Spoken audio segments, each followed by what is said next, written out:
Morning, fellow zombies. Sleep deprived and emotionally screwed up like the rest of us, I hope. Yeah, this is your zombie, Mr. John Z. Weaver at Rosemond, California. It's 3:26 in the morning Pacific Standard Time. It's September 1st, 2023. Labor Day is upon us. We got an extra day of school being out, and I'm buried alive with homework like the worm I am. Speaking of which, I'm going to send this one out. I'm going to tag it up. I was trying to say something about it in the last video, and I already sent the thing out, but I'm not quite sure if anybody else got it, so I'm going to send this one out again. I am still attending my community college over at Antelope Valley College in Lancaster, California. Go Marauders. Yeah, it's a community college, what can you expect, but if I get through this damn thing and graduate, I don't know what happens afterwards, but since I'm in it right now and I'm taking on a class project in this English class, it seems like I am looking for blessings and help and permission from the cruising community, from those I am associated with. Tony and Jenny B, I hope things are doing okay for you guys. Hell, when I heard about that damn hurricane coming down the pipeline towards your home, I hope you still have a home to live in. I hope you guys are safe and sound, because I haven't checked your recent videos at all, so I don't know. So it's the assumption right now, but I'm hoping you guys are okay. To Don Terrace, I hope you're feeling a little better physically. I know inside you're still, but you're hanging in there, pal. That's good. I worry about you, guy. You guys have become a surrogate family out there for me. Well, my channel is the diary of the griever named John Weaver, which is me. So I deal with with all the triggers I get myself involved with, and believe me, there's a lot of things that cross link with each other and puts me into a tizzy. And then there's another shout out to Emma Cruises out there. How you doing, kid? I hope things are going okay with you. I hate to put you guys in a spot, but the class project I'm doing it on, and please don't take this the wrong way, but you probably will. We're reading in our English books that we're taking in this class. It's critical thinking and literature. And in critical thinking, we're developing skills more and more. Even as a 57-year-old fart has to learn these things more and more. About how deceptive things can be, and mine is picking up on the cruising industry and how they suck, entice, and bring you into the fold. And don't even bother to tell you all the nice, juicy details that really get you involved in this thing. And I don't hold a grudge against the cruising industry. I don't. And I'm already committed to this project anyway, since I already talked to my teacher about it. She was thrilled. She's never been on a cruise ship before. We had to be picking up on words that have a double speak to them. And she had picked up on advertising. This last class that we actually had, we were supposed to be bringing in products. I didn't have a product except maybe a Gatorade bottle, and we didn't use that one. I also brought in Captain Hudson. Well, nothing wrong with bringing in a stuffed cat. But it would be a good marketing tool for the cruising industry indirectly. I mean, it does say Emma Cruises on it, so Emma, I figured I'll be reaching out to you on this one here. And I'm also taking old vintage commercials off YouTube, putting them into the class essay. Get links to the YouTube and put them in there. Because I'm looking for the class credit. I'm not going to be publishing them out there. I'm just going to be showing it to the class. The teacher gets a copy, I get a copy, and then I'm not posting it out there. No, because I've got some copyright issues left and right to deal with. And this is only for personal. This is not for monetary gain.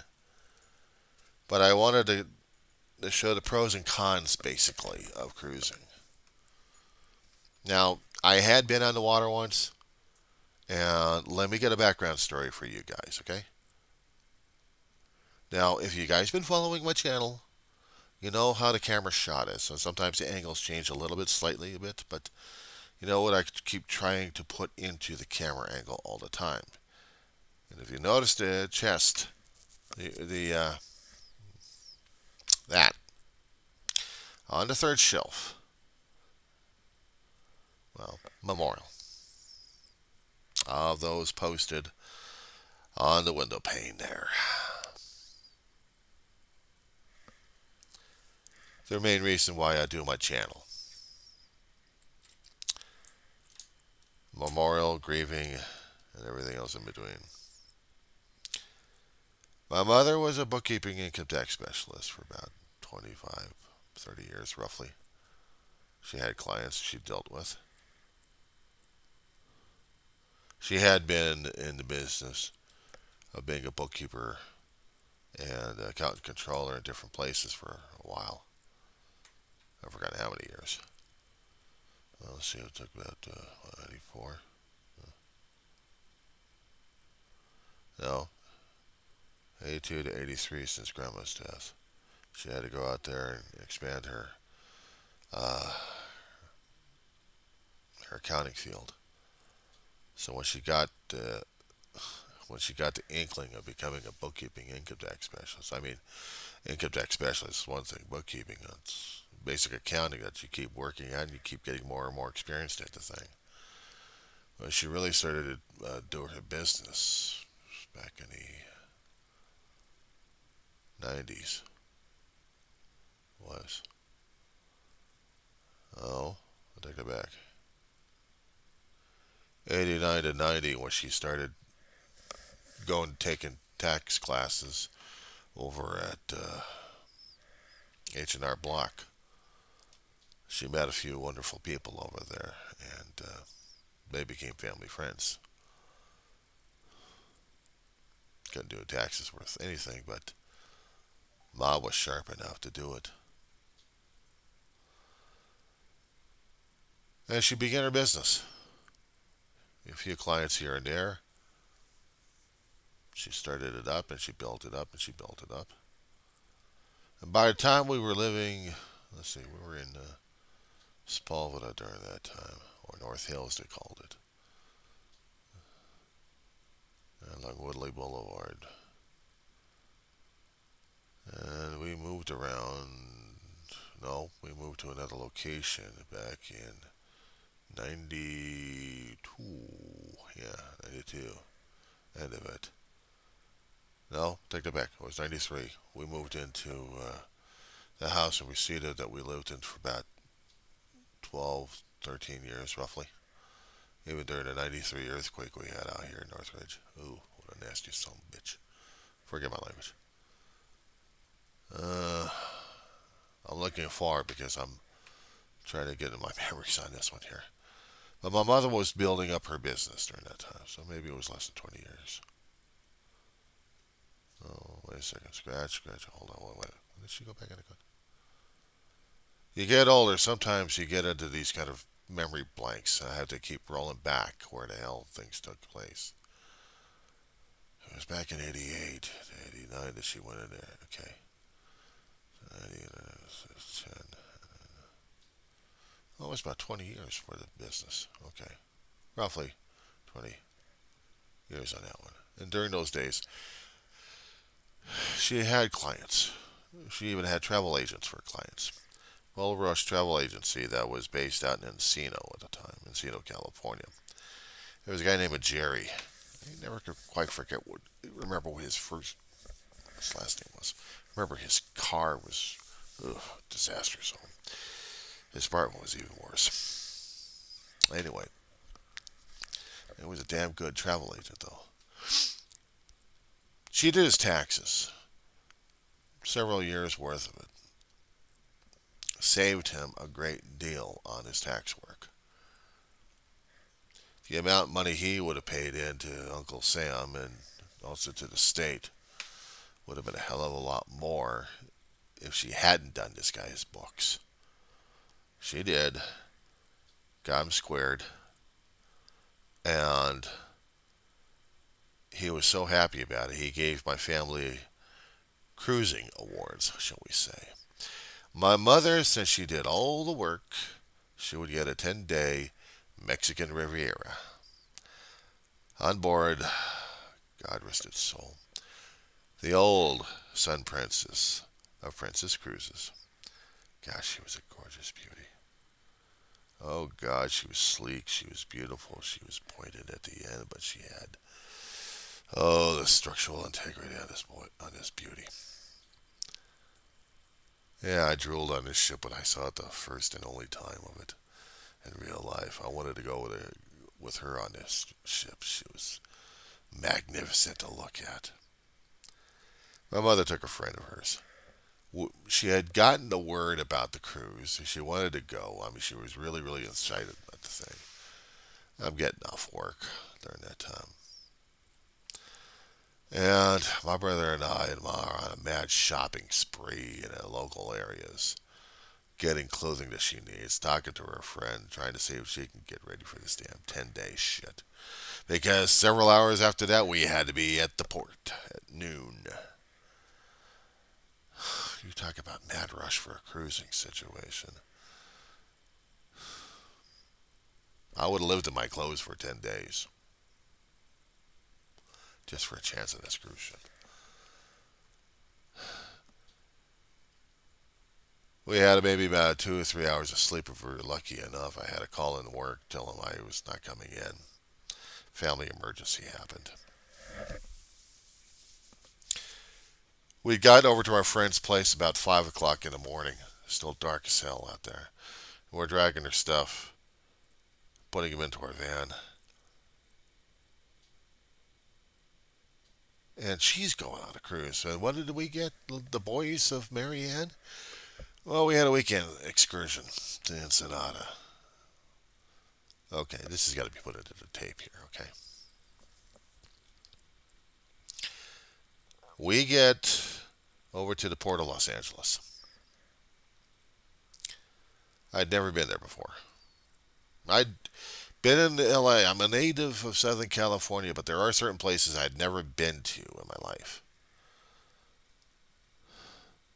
And the port of Los Angeles is one of them. I mean, I've been to Marina del Rey, maybe been to Port of Long Beach, but not to Los Angeles.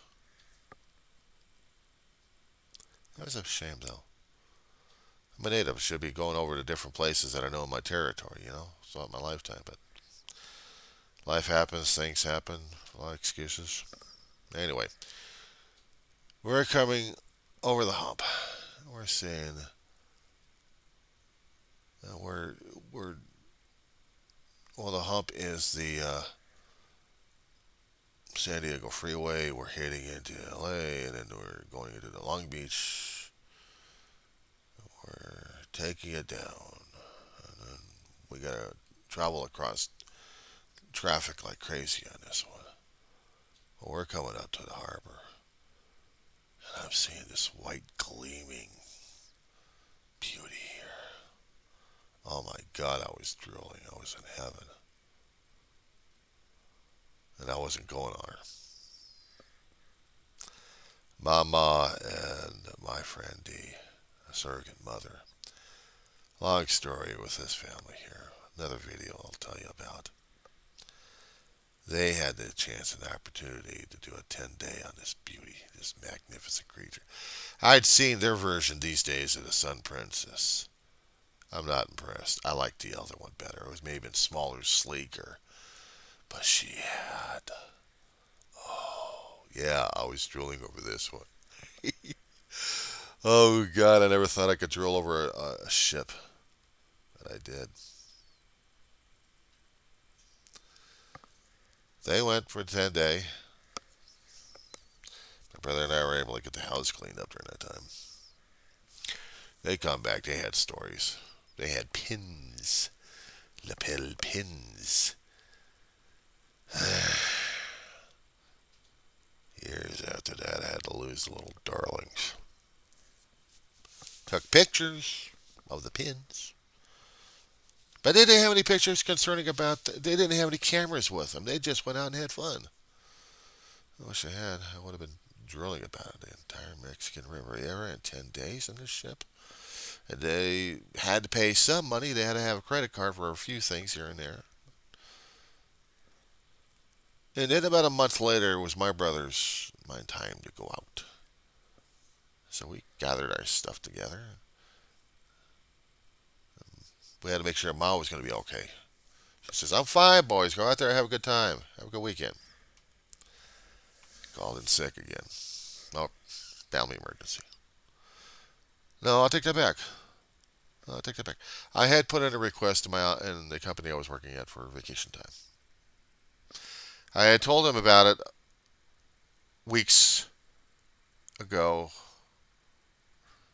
and got it approved. So basically, it was about 1 or 2 days off. So like killer. So my brother and I are going over to the Port of Los Angeles. We're back over to the berth where Sun Princess was at one time, and now you see this. What the hell is this ship? This is it. This is the monarch of the seas, Royal Caribbean. Now keep this in mind. Jerry, the travel agent, was paying for this, but not all of it. We still had to pay for some of the fees. We still had to pay for the gratuities and stuff on board the ship, and including if we were going to be going on excursions and anything else related to us. We had actually had some credit and moolah for this one. And I'm saying the monarch. Okay, I'm going to jump back a little bit on this one, okay? My brother and I were red skeleton nut jobs on this one. There were certain skits out there that we could deal with and laugh our heads off. My brother was Junior the Mean Little Kid. He listened to that when he was growing up as a kid. So Red Skelton was his favorite comedian. It was turning into be mine too. We were listening on the radio that there was an old skit that they were playing on one of the channels we were listening to.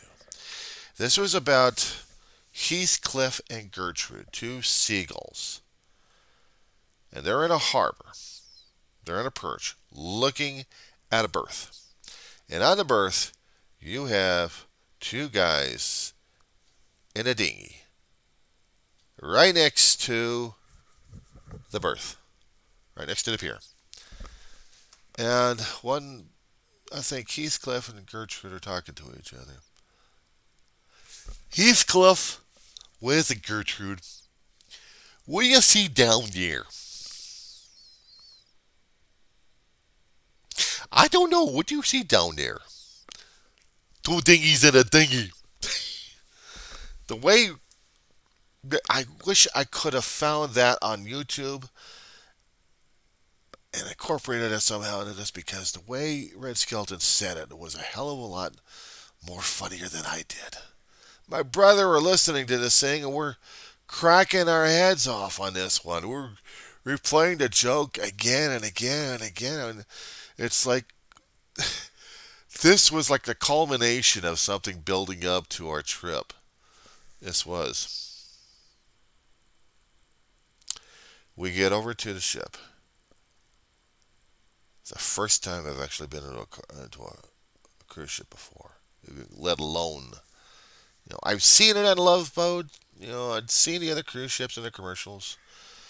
But us going on a cruise ship, there was a lot of excitement on this one. Going through the process was a nightmare in hell. But we waited about 2 or 3 hours inside, and World Cruising Center. We had gotten some grub down below in the food truck. Prices in the snack bar were but we got ourselves some drinks and some pastries, so we actually had some food. I know we were going to be eating on a board ship, but we needed something for our stomachs anyway.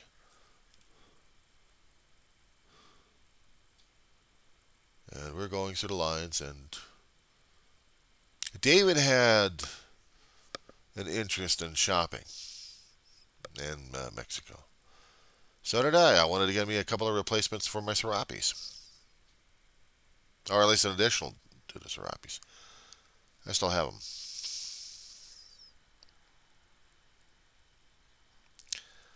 We got on board.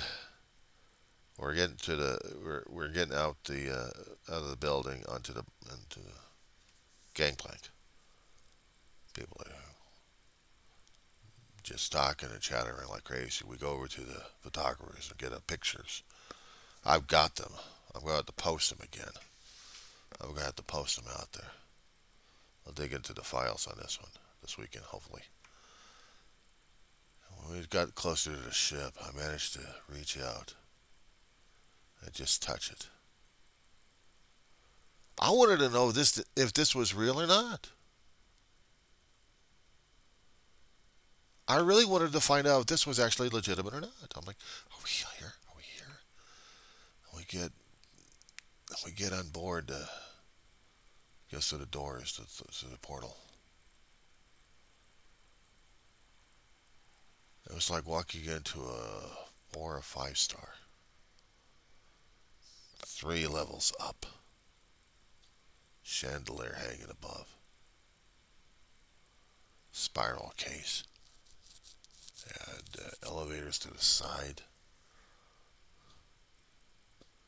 For a small ship that made this thing look big.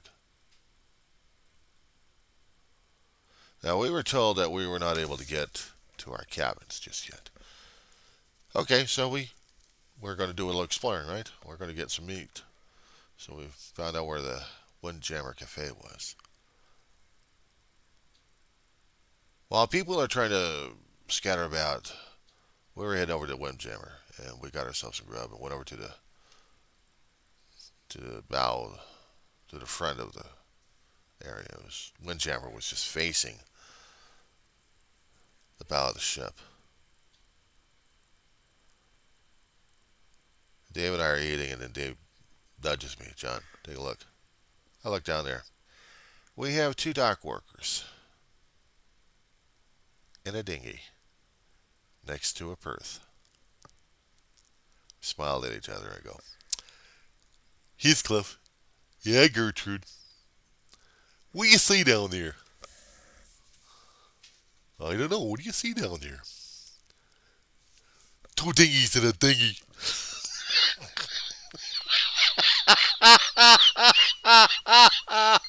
Oh, God.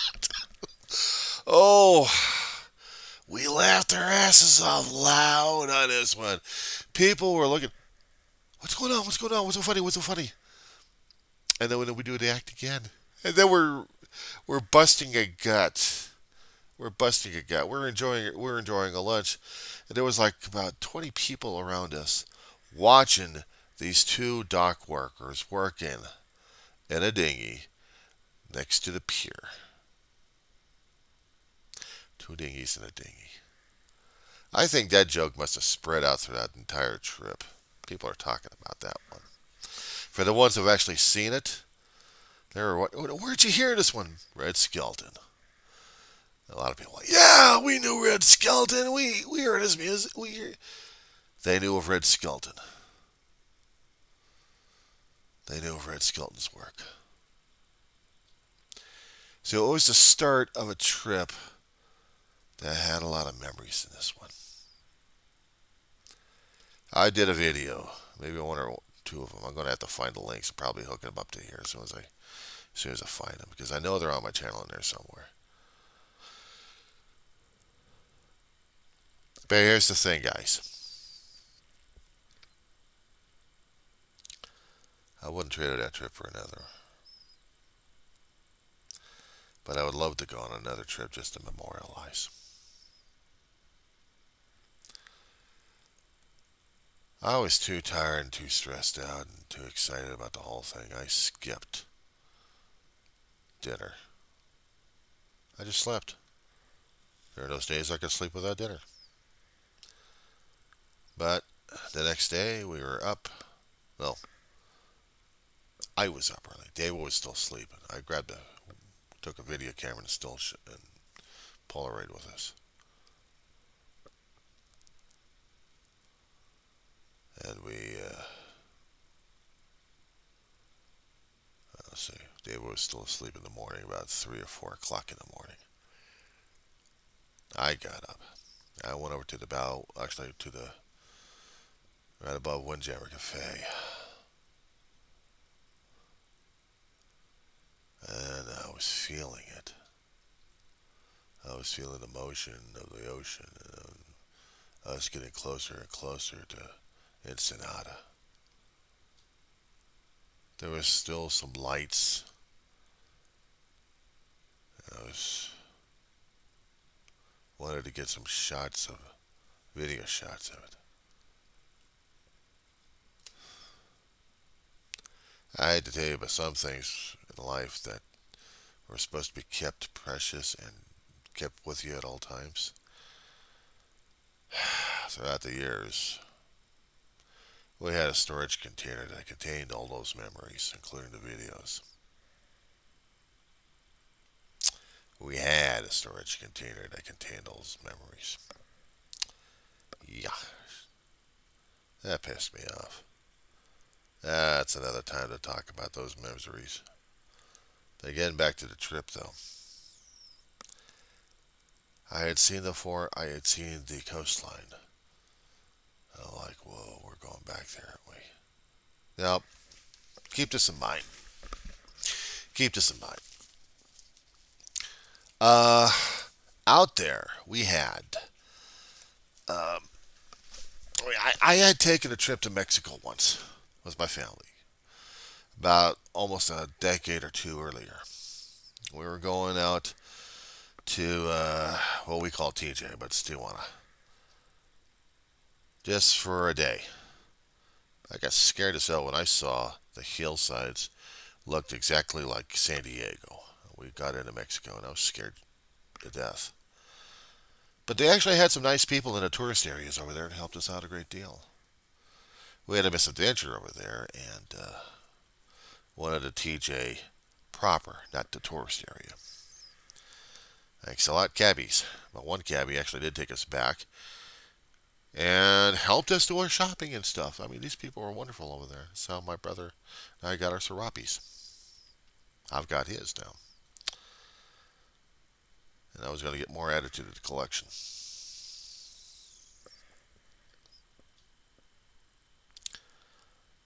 Ensenada was not what I expected, but it wasn't what I expected of a tourist trap.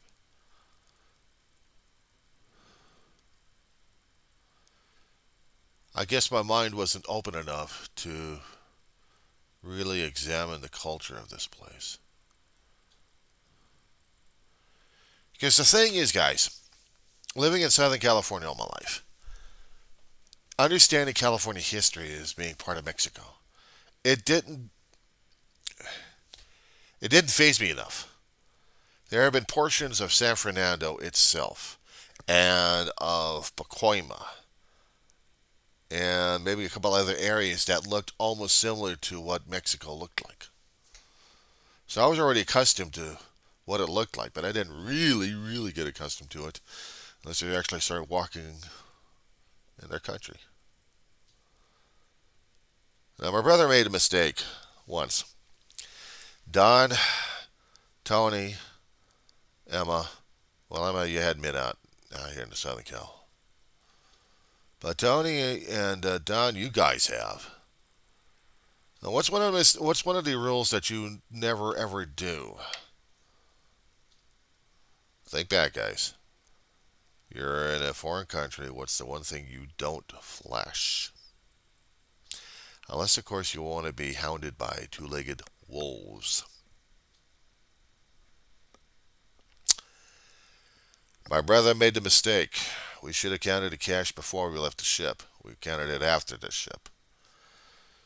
Hello, we might as well set up our own flare. We were on a shopping excursion set up by the ship. So we'd go to different areas for shopping and eating.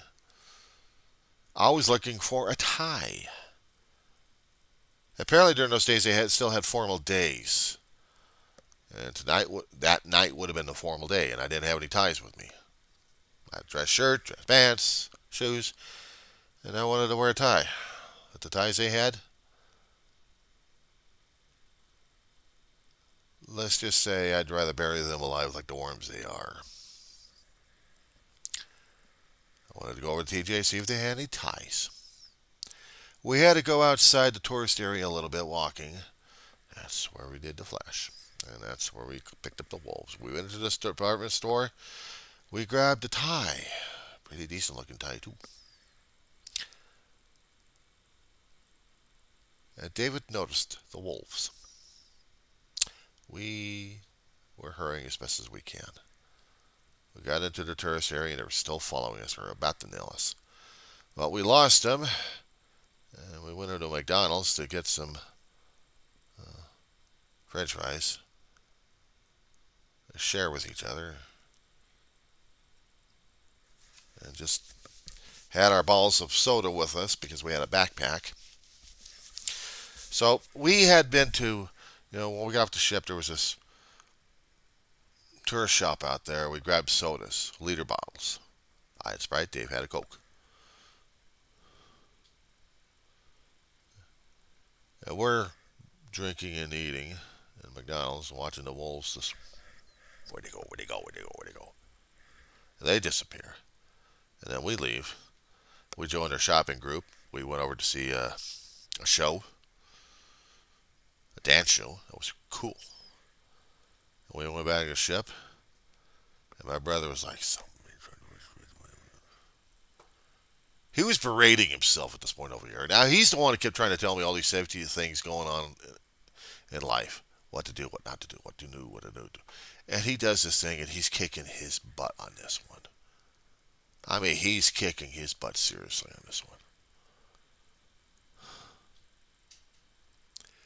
We got back home, safe and sound with our stuff. But that was the only time I actually been on a cruise ship. It was magical with me and my brother. I mean, hell, during our sea day, we hung out in the Windjammer Cafe, not the Windjammer Cafe, but the Scooters Bar. We're both alcoholics, recovering alcoholics. So we've been in the program for a long while. And we were drinking sodas. And we're seeing through the portals of the sea. My brother kept asking me, "You okay?" I said, "Yeah, I'm enjoying this." "You feel it?" "Yeah, every once in a while, but I get used to it." I was getting my sea legs on that sea day. I mean, I already had them. I wasn't feeling green, but just feeling the ocean and emotion. It's like, wow, this is cool.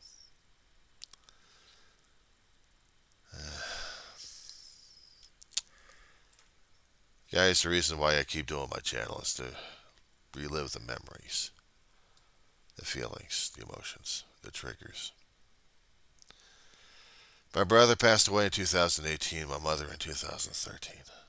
I already celebrated a long while ago, 11-year anniversary. Dave's 5's coming up in a few days. I'll be doing a subsequent video after this. But I just wanted to share that bit of cruising with you. I had gotten pins. Unfortunately, I lost them. But I also had some Christmas decorations, and I still got them hanging on my tree here.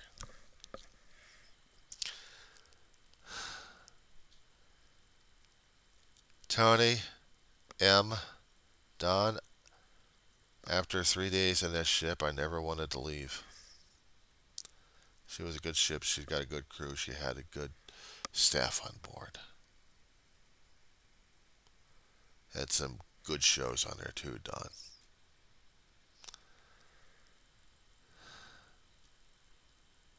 And I miss them all. Once I dig out the pictures and the videos, I'll post them out there when I can. I'll let you guys know when they come up. I can't tell you how special times like that was in my life. Very much so. I can't share them with my family. They're gone. I know we carry them in our heart to think as their triggers left and right, but I definitely want to go back out there again. It was just a 3-day carnival ride, but still, I'd like it a little bit longer than that if I could afford it. The fun part about all this, as I was trying to explain a little bit earlier, is I had to do a class project on this. And I got to do the pitfalls as well as the positive attributes of cruising. The bureaucracies we have to go through, the damn paperwork we have to produce, the travel documents that we need.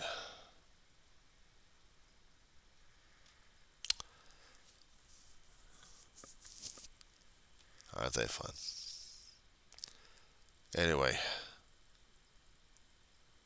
I hope you guys are doing well. Labor Day weekend's here, which means I get to go back to class Wednesday. It's Monday and Wednesday for me. 2 classes, one in English and the other one. I'll do a personal log after this one. You can guys follow up on this one if you want to. So, bon voyage, fair winds and following seas, guys.